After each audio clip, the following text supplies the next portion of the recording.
Paraguayan Chaco, March 1960. A Nazi war criminal lived openly in the jungle. He was protected by a dictator, surrounded by loyal guards, untouchable by any court. But MI6 decided to take him anyway. 2 British agents entered Paraguay as German cattle ranchers. They carried nothing linking them to London, only a code word: Green Jaguar. For 6 months, they mapped supply routes, bribed mechanics, watched a man who believed the war had ended in his favor. If they failed, Britain would deny they existed. If they succeeded, they would trigger an international crisis. This is Operation Green Jaguar. Franz Müller was born in 1909 in Würzburg, Germany. His father operated a regional rail depot. At 14, Müller spent summers copying freight manifests in the dispatch office. By age 23, he had joined the SS not as a soldier, but as an administrative specialist. That distinction would define everything. By 1943, Müller held the rank of SS Obersturmbannführer. He coordinated deportation logistics across occupied Poland. His work involved timetables, rail priorities, and labor transfers. These systems fed the extermination camps. Müller never pulled a trigger. He never entered a gas chamber. His danger was different. He made mass murder look like paperwork. Associates described him as methodical, never impulsive. He could calculate train capacity to within 12 passengers. That precision killed thousands. After Germany collapsed in 1945, Allied forces detained thousands of SS officers. Müller avoided capture by moving through Catholic churches in Austria. Vatican officials provided false papers identifying him as a displaced farmer. By October 1947, he was aboard a freighter bound for Buenos Aires. He spent 2 years in Argentina before relocating to Paraguay. President Alfredo Stroessner, a German-speaking dictator who welcomed former Nazis, offered protection. Müller reinvented himself as a logistics advisor for cattle cooperatives in the remote Chaco region. By 1958, West German prosecutors had issued warrants. But warrants meant nothing without reach. Müller was no longer hiding. He was protected by a sovereign government. Intelligence services had tracked Müller for 11 years. West Germany's Central Office for the Investigation of National Socialist Crimes maintained a file marked Priority Alpha.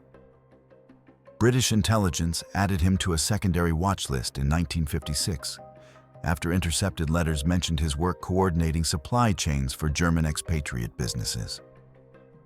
By early 1960, MI6 concluded Müller represented both a legal target and a strategic opportunity. The authorization to plan came in February 1960.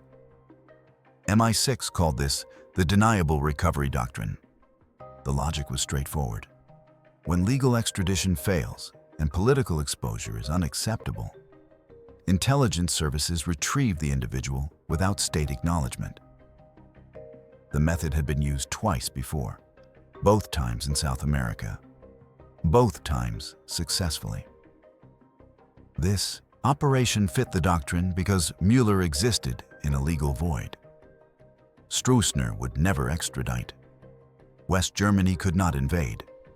Assassination would create a martyr and expose British involvement. The obstacles were severe. The Chaco region stretched across 246,000 square kilometers of thorn scrub and seasonal wetlands. Temperatures reached 43 degrees Celsius. The German expatriate network in Paraguay numbered approximately 7,000 people. Many remained loyal to old allegiances. Stroessner's intelligence service, the Dirección Nacional de Asuntos Técnicos, monitored foreigners aggressively. Zero diplomatic cover existed for British operatives. If captured, they would be prosecuted as kidnappers. Britain would issue denials. Despite these challenges, planners identified one vulnerability. Müller traveled monthly to inspect supply convoys near the Brazilian border. The route crossed isolated terrain. Response time from Paraguayan military posts exceeded 4 hours. That routine created a window. Within 8 weeks, all elements would be in position. But first, MI6 needed 2 operatives who could pass as native German speakers with agricultural expertise.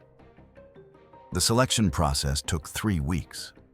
Operational planners reviewed 43 candidates. 2 were chosen.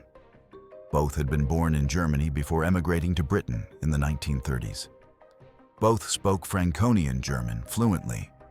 Both had commercial experience in livestock trading. Their real names remain classified.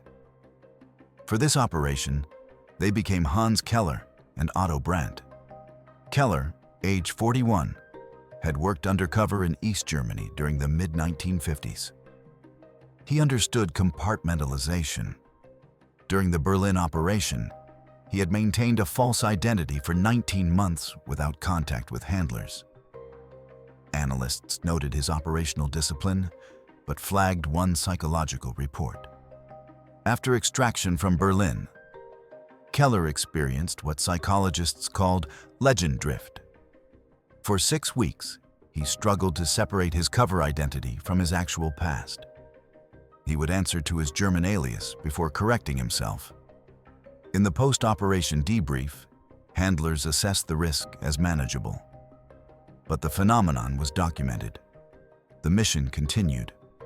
Brandt, age 38, specialized in asset recruitment through commercial channels. His background included 3 years managing agricultural imports in Montevideo. He understood South American business culture. He knew how favors worked, how trust was built over drinks and delayed payments. What Brandt lacked was field experience in hostile environments. This would be his first operation without diplomatic protection. Intercepted communications from late 1959 reveal Muller discussing his daughter's upcoming marriage in Asunción. He mentioned wanting to attend, but worried about appearing too publicly in the capital.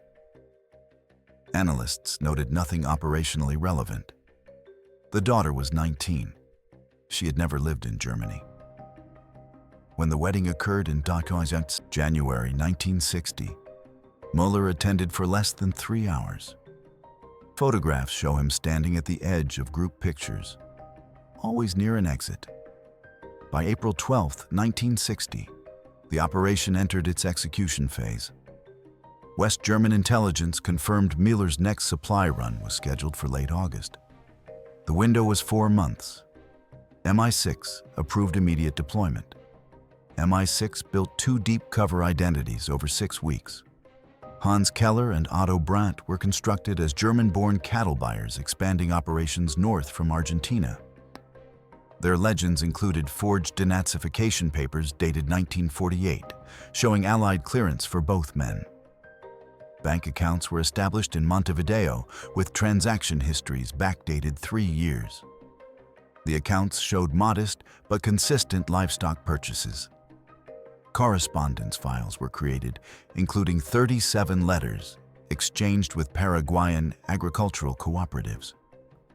3 letters specifically mentioned interest in Chaco region opportunities. Each operative received 12,000 Paraguayan guaraníes in mixed denominations. Currency serial numbers were randomized to avoid sequential patterns that suggested institutional origin. They carried leather-bound ledgers filled with handwritten price comparisons for cattle breeds common to northern Argentina. Keller's ledger included notes in Franconian dialect about Hereford weight gain rates. Brandt's mentioned water access issues near the Pilcomayo River. Both details were accurate to the region. Communication protocols eliminated radio contact entirely. Dead drops were established every 14 days using hollow fence posts along Route 9 near the town of Mariscal Estigarribia. Posts were marked with blue chalk triangles drawn on the 3rd horizontal beam.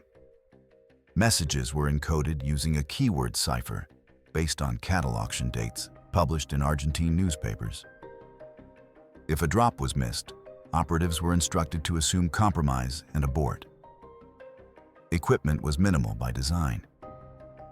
Each man carried a Silva Compass Model Type 4, standard for commercial surveyors. Cyanide capsules were sewn into belt linings.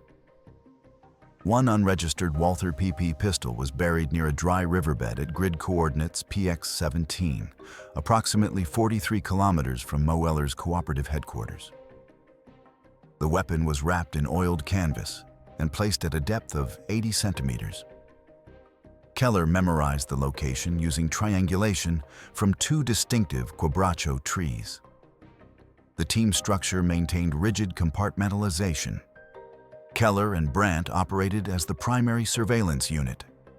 A Brazilian cutout named Joaquim Silva, operating from Foz do Iguaçu, controlled exfiltration logistics.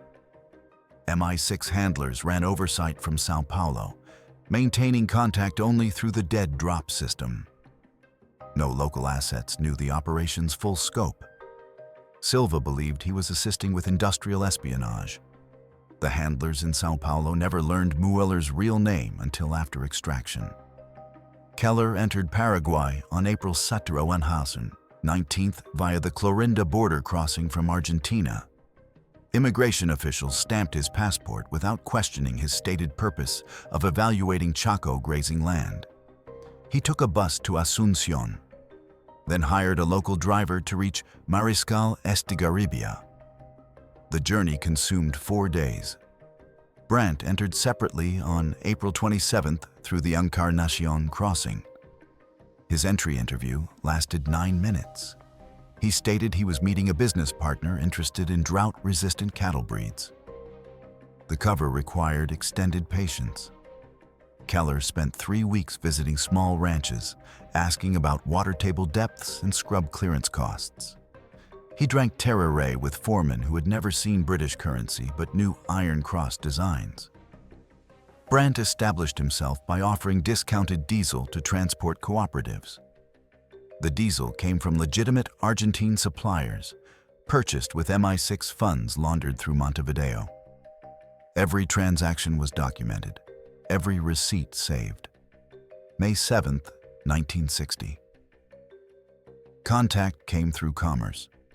Keller visited Muller's cooperative posing as a buyer interested in bulk feed storage. Muller personally managed the facility.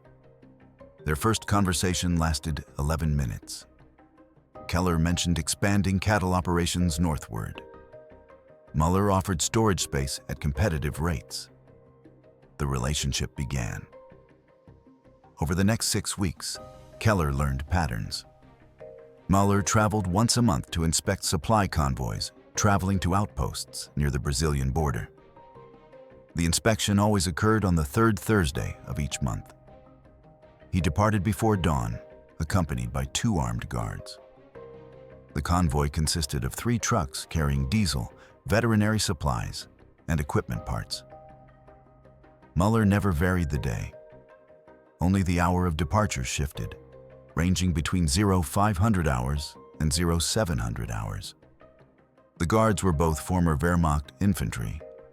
One, identified only as Dieter, carried a Mauser C96 pistol. The other, called Klaus, preferred a machete for clearing vegetation.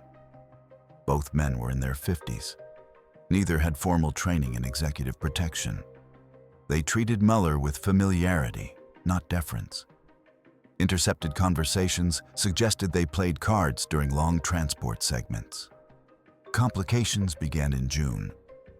Paraguayan military police initiated random document checks near border regions.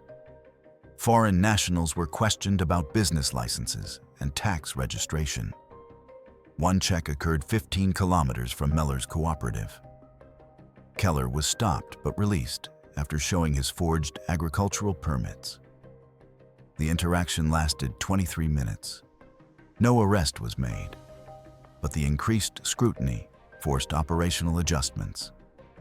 June 18th. Otto Brandt attended a German expatriate social gathering in Asunción. The event was held at the Club Alemán, a social organization for German speakers. Brandt went to maintain his cover as an active member of the business community. During the Hayam evening, one of Muller's guards, Klaus, recognized Brandt from a veterans' dinner held 2 years earlier in Buenos Aires. Klaus approached and mentioned the event. Brandt had never been to that dinner.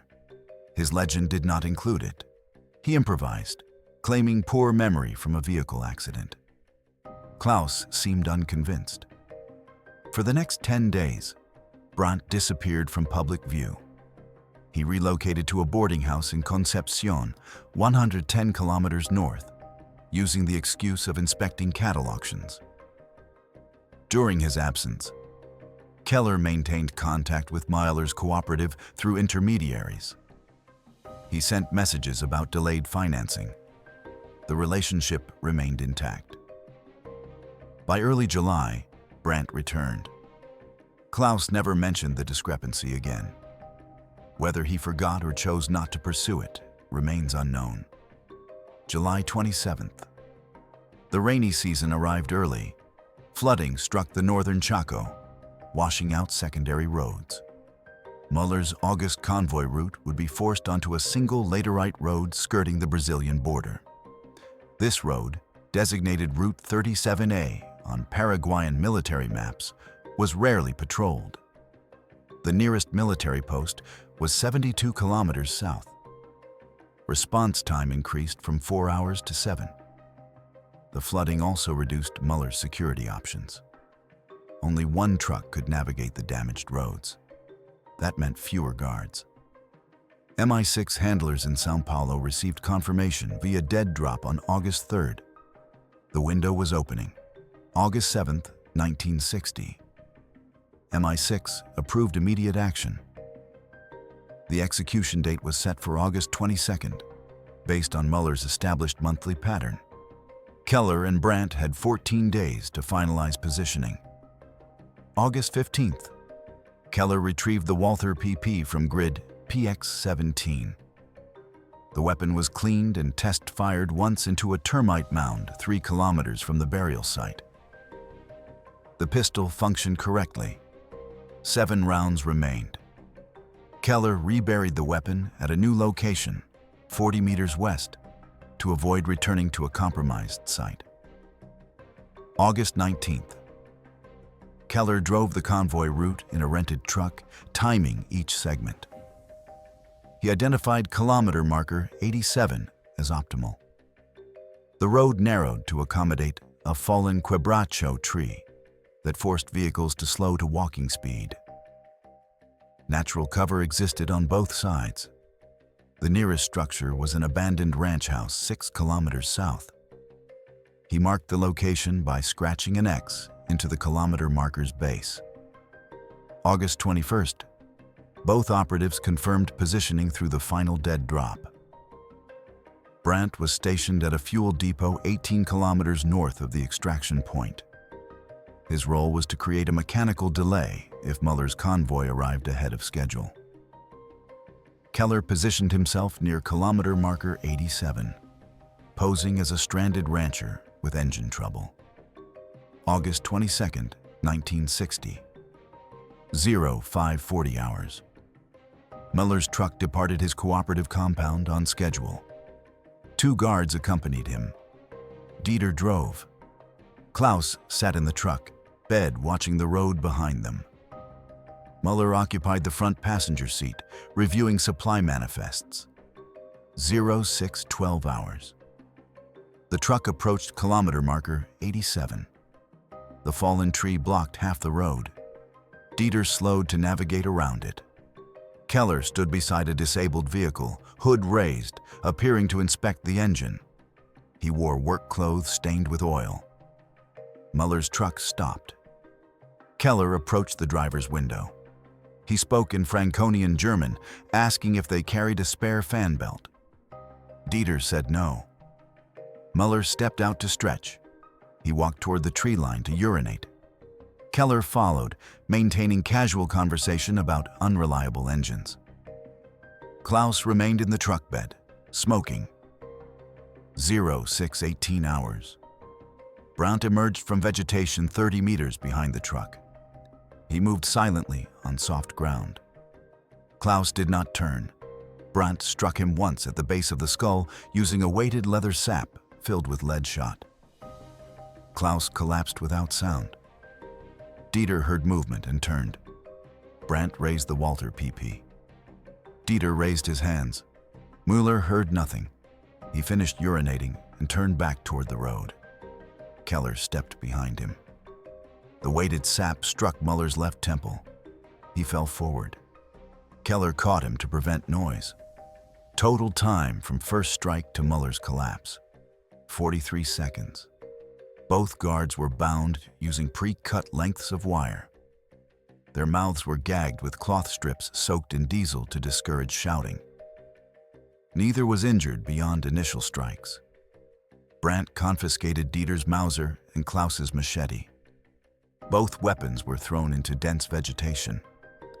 Mueller was injected with 3 milligrams of morphine using ampules carried in Keller's jacket. The dosage was calculated for a 70-kilogram male, intended to maintain unconsciousness for 3 hours without respiratory failure. Muller's breathing remained steady at 14 breaths per minute. He was loaded into a false cattle crate installed in Keller's truck. The crate was lined with rubber matting to suppress sound and padded with canvas to prevent injury during transport. The entire stop lasted 7 minutes. By 06:25 hours, Keller's truck was moving south. Brandt remained behind to remove tire tracks using a palm frond. He rejoined Keller at a pre-positioned rally point 4 kilometers away. 09:10 hours. The truck crossed into Brazil at an unmanned river ford identified during July reconnaissance. The ford was seasonal, accessible only during low water periods. Brazilian authorities did not monitor it. The crossing took 11 minutes. Mueller remained unconscious throughout. 1300 hours. Mueller was transferred to West German custody at a private airstrip near Foz do Iguaçu. A chartered DC-3 aircraft, registry number D-Caba, waited with engines running. 2 West German federal police officers received Mueller. They carried an arrest warrant issued by the Frankfurt Regional Court on February 4, 1960. Keller and Brandt did not board the aircraft. 1800 hours. The DC-3 landed in São Paulo. Mueller was transferred to a commercial Lufthansa flight departing for Frankfurt at 2200 hours. British intelligence maintained no presence during the transfer. Official records show Mueller entering West German custody voluntarily at the São Paulo consulate. Keller and Brandt crossed back into Argentina on August 25th using different border crossings. Their cover identities were abandoned. Both men reached London via separate routes by September 9th. Neither used their operational aliases again. August 24th, 1960. 48 hours after the abduction, Mueller's cooperative reported him missing. Paraguayan police initiated an investigation. The 2 guards, Dieter and Klaus, were found conscious but still bound at kilometer marker 87. They reported foreign criminals, but could not describe the attackers clearly. Dieter mentioned a German accent. Klaus said Austrian. Neither mentioned British involvement. Every physical lead ended in dead ends. The fallen tree at kilometer marker 87 was natural storm damage, not staged. Keller's disabled truck was found abandoned near the Brazilian border with false Argentine registration plates. The plates traced to a vehicle scrapped in Cordoba in 1957. The cattle crate showed no fingerprints. Wire used on the guards was standard agricultural fencing material sold at 40 locations across Paraguay. The denials were transparent to professional intelligence services. But transparency was not the point. Paraguayan Foreign Ministry issued a formal complaint on August 29th accusing foreign criminals of violating sovereignty. The statement avoided naming Britain. President Stroessner privately contacted West German officials demanding Mueller's return. West Germany refused. Stroessner was furious, not because Mueller was gone, but because his protection had been breached. The failure exposed vulnerabilities in his intelligence network. British ambassador to Paraguay, Sir Edmund Hall, denied any knowledge of the incident in official communications dated September 2nd. The denial was procedural. Everyone understood its insincerity. Relations between Britain and Paraguay froze for 4 years. Intelligence cooperation, already minimal, ended completely. Stroessner expelled 2 British commercial attachés in October 1960 on fabricated espionage charges. Britain did not retaliate. West Germany announced Mueller's arrest on September 14, 1960. The statement described his surrender as voluntary, claiming he had turned himself in at the São Paulo consulate. No mention was made of Paraguay. No mention of British involvement. The narrative was legally convenient and diplomatically safe. Mueller's trial began in Frankfurt on March 3, 1961. Prosecutors presented documentation recovered from Polish archives showing his role coordinating deportation schedules. The evidence included 23 signed transport orders directing trains to Treblinka and Sobibor. Witness testimony from 7 survivors described the systematic efficiency of the logistics network Mueller had managed. He was convicted on May 11, 1961, and sentenced to life imprisonment for crimes against humanity. The trial's strategic value extended beyond Mueller. Testimony exposed operational methods used by mid-level SS administrators across occupied territories. This evidence forced new indictments in Belgium, France, and the Netherlands. By 1963, 14 additional cases were filed using information derived from Mueller's trial. MI6 achieved its objective. Justice delivered without fingerprints. The operational costs were quieter but significant. British Paraguayan intelligence cooperation remained frozen until 1964. MI6 lost access to monitoring networks along the Argentine-Brazilian border used for tracking other fugitives. The operation validated abduction as a viable intelligence tool. This lowered institutional thresholds for future renditions. Between 1961 and 1967, British intelligence conducted 4 more extractions using similar methods. None received public acknowledgement. For Keller and Brent, professional consequences were permanent. Keller retired from fieldwork in 1962 at age 43. He was assigned to training duties at Fort Monkton, teaching surveillance techniques to new recruits. He never returned to South America. His legend drift issues resurfaced during a 1963 training exercise when he accidentally used his German cover name in an internal briefing. Medical evaluation recommended limited operational deployment. Brandt transferred to analytical work within MI6 South American desk. He never worked undercover again. The human toll extended to Mueller's family. His daughter learned of his arrest through newspaper reports. She publicly disowned him in October 1961, changing her surname and moving to Brazil. Intercepted correspondence from 1962 shows her attempting to contact her father in prison. He refused all communication. She died in 1998 without reconciliation. Was Franz Mueller a war criminal who deserved justice regardless of method? Or was he a man kidnapped in violation of international law to serve political convenience? One perspective argues he coordinated logistics that enabled mass murder. His technical skill made him complicit. Legal extradition had failed. Traditional justice was impossible.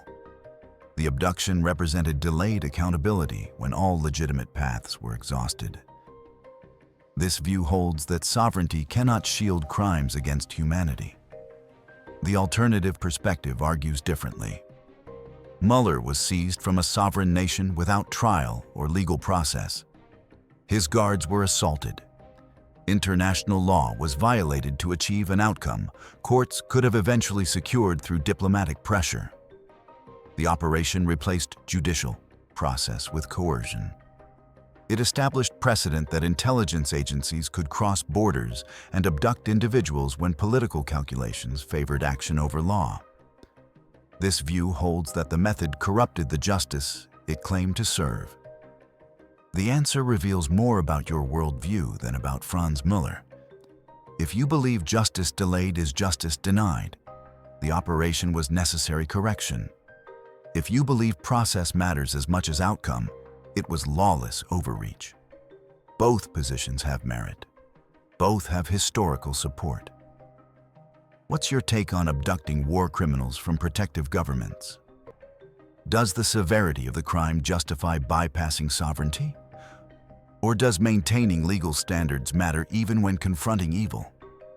Drop your perspective in the comments.